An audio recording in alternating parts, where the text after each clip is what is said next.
আল্লাহর কসম করে বলি, যারা মনে করতেছেন ফয়সাল আরিফিন দীপন, অভিজিৎ রায় কিংবা ব্লগার রাজীব হত্যার আমাদের এই ভাইদেরকে ফাঁসির রায় দিয়া তাদেরকে ফাঁসির দড়িতে ঝুলাবেন, ওয়াল্লাহি ওয়াল্লাহি কসম সে আল্লাহর, যদি রফিকুল ইসলাম মাদানী জীবিত থাকে একটাও আমার নবী প্রেমিক ভাইদেরকে ফাঁসির কাস্টে ঝুলাইতে পারবেন না। কাশিমপুর কারাগার ঘেরাও করা হবে, ঘেরাও করা হবে, ঘেরাও করা হবে ইনশাআল্লাহ।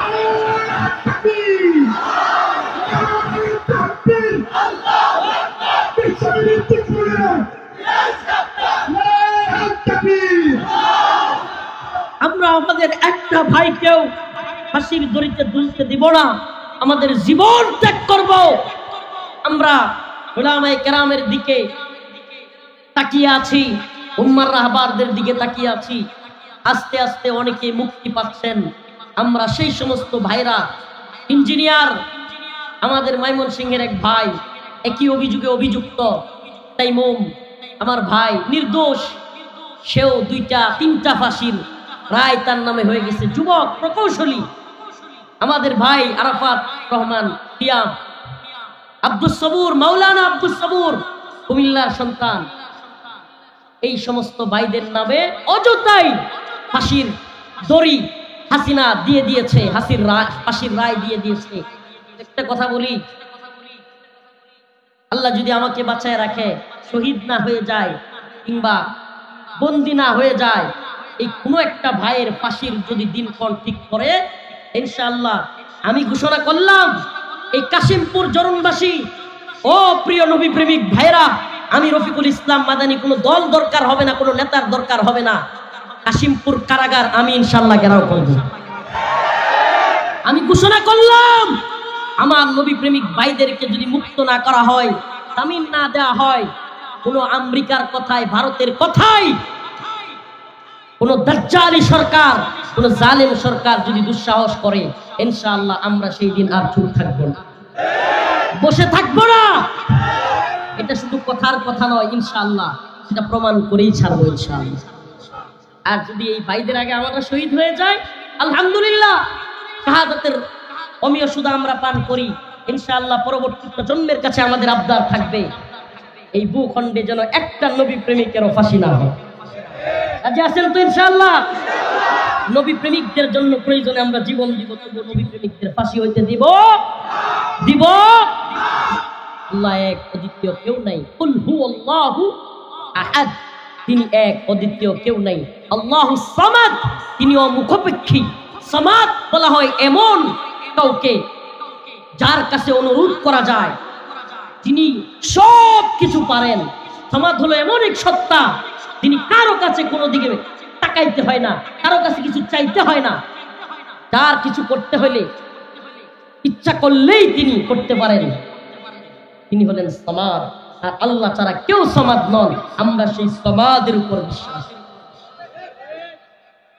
লাম ইয়ালিদ ওয়া লাম ইউলাদ, তিনি কাউকে জন্ম দেন নাই, কারো গর্ভ থেকে জন্ম নেন নাই। অতএব ঈসা ইবনে মারইয়াম আল্লাহর সন্তান নন, আল্লাহ জন্ম দেন নাই। উযাইর আলাইহিস সালাম তিনিও আল্লাহর সন্তান নন, আল্লাহ জন্ম দেন নাই। আল্লাহ পাক কাউকে জন্ম দেন নাই, কারো কাছ থেকে জন্ম নেন নাই। কেন? যদি তিনি জন্ম দিতেন তাহলে তারপরে সেই লোকও স্রষ্টা দাবি করত। আল্লাহ আমাদের মতো করে সংসার কিংবা আমাদের মতো জন্ম দেওয়া তার সিফাত নয়। আল্লাহ পাক সামিউ, আল্লাহ পাক বাসির, আল্লাহ পাক আলিম, আল্লাহর যতগুলো গুণ আছে সেগুলোকে বলা হয় তাওহীদ আল আসমাই ওয়াস সিফাত। আমরা আল্লাহর গুণ, সকল গুণাবলীতে বিশ্বাসী। আল্লাহর গুণে অন্য কাউকে গুণান্বিত করায় বিশ্বাসী নই। আমরা আল্লাহর গুণগুলো আল্লাহর সাথেই জড়িত, এই কথায় বিশ্বাসী।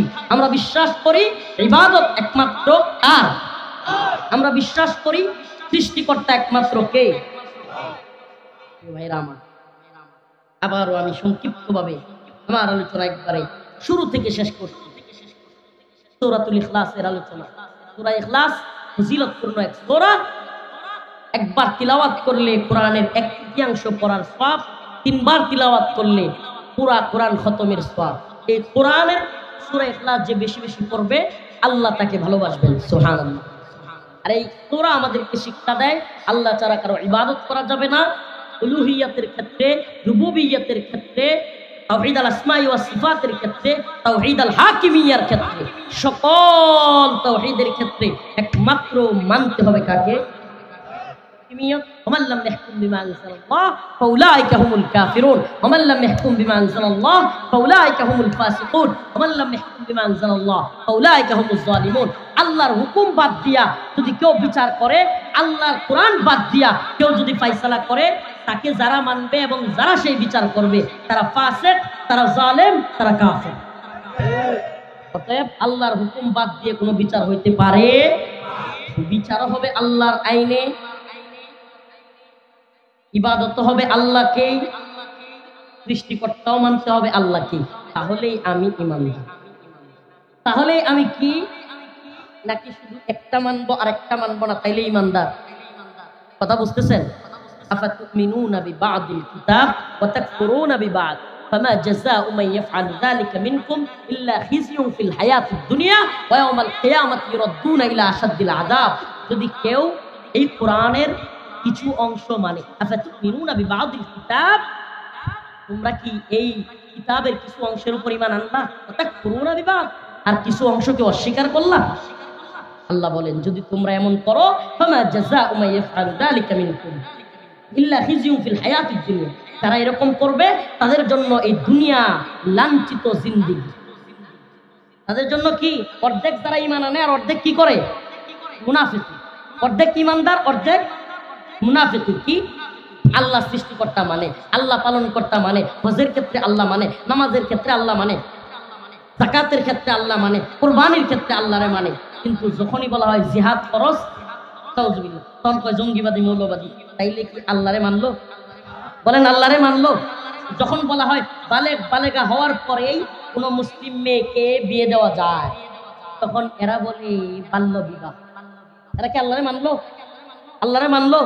ইসলামে বাল্য বিবাহ বলতে কোনো শব্দ নাই, এগুলো এই তাগুতি সিস্টেমের বানানো। কোনো ছেলে কোনো মেয়ে বালেগা হওয়ার পরে ইসলামে বিবাহ দেওয়া যাবে, বয়সের সাথে বিবাহের কোনো সম্পর্ক নাই। বয়সের সাথে বিবাহের কি নাই? অথচ আল্লাহর বিরুদ্ধে আইন কইরা বাল্য বিবাহের নাম কইরা জিনাহের কাজ সহজ করতেছে, পতিতালয়ের নাম কইরা জিনাকে সহজ করতেছে, বিবাহের পথকে কঠিন করতেছে। সকল আইনের ক্ষেত্রে একমাত্র কাকে মানতে হবে? বলেন না কাকে মানতে হবে? আমি আবারও বলতেছি, কোনো ব্যক্তি শয়তানের ঢুকায় পড়ে কোনো ওয়াক্তের নামাজ পড়তে পারে নাই, সে কাফের হবে না। ফুকাহায়ে কেরাম বলেন সে কাফের হবে না। কোনো ব্যক্তি শয়তানের ঢুকায় পড়ে কোনো ওয়াক্তের কোনো রমজানের কোনো একটা রোজা ছেড়ে দিয়েছে, সে কাফের হবে না। কিন্তু যদি নামাজকে তাচ্ছিল্য করে, রোজাকে তাচ্ছিল্য করে, জিহাদকে তাচ্ছিল্য করে, এমনকি কুরআনের দলিল আদিল্লা দিয়া সুস্পষ্ট প্রতিষ্ঠিত কোন সুন্নাহকেও অস্বীকার করে, সে কাফের হবে। কথা কি বুঝাইতে পারছি? যদি কেউ পালন করতে ব্যর্থ হয়, শয়তানের ধোঁকায় পড়ে, কাফের হবে না। কিন্তু যদি কেউ তাচ্ছিল্য করে, ছোট করে, ব্যঙ্গ করে, কোনো একটা অংশ কেউ করে যেটা কোরআন দ্বারা প্রতিষ্ঠিত, তাইলে সে কি হয়ে যাবে? যদি কোনো ব্যক্তি বলে গরিবরা রোজা রাখবে, আমরা রোজা রাখতে দিচ্ছি না, সে কি হয়ে যাবে? যদি কোনো ব্যক্তি বলে যে নামাজ টামাজ তারা গরিবেরা করুক গিয়া, নাউজুবিল্লাহ। যদি কয় হজ নিয়ে কটূক্তি করে, যে কয় যে আরবের ব্যবসা চালু হয়েছে, নাউজুবিল্লাহ, হজ আরবদের টাকা পয়সার একটা মানে ব্যবসা, নাউজুবিল্লাহ, তার ঈমান থাকবে? হজ করতে পারে নাই, এই কারণে ঈমান যাবে না। কিন্তু যদি হজকে ব্যঙ্গ করে তাইলে কি হয়ে যাবে? আমরা কি বুঝে আসছে আমাদের কথা? আল্লাহ তাআলা আমাদের বুঝার এবং আমল করার তৌফিক দান করুক, বলেন আমিন।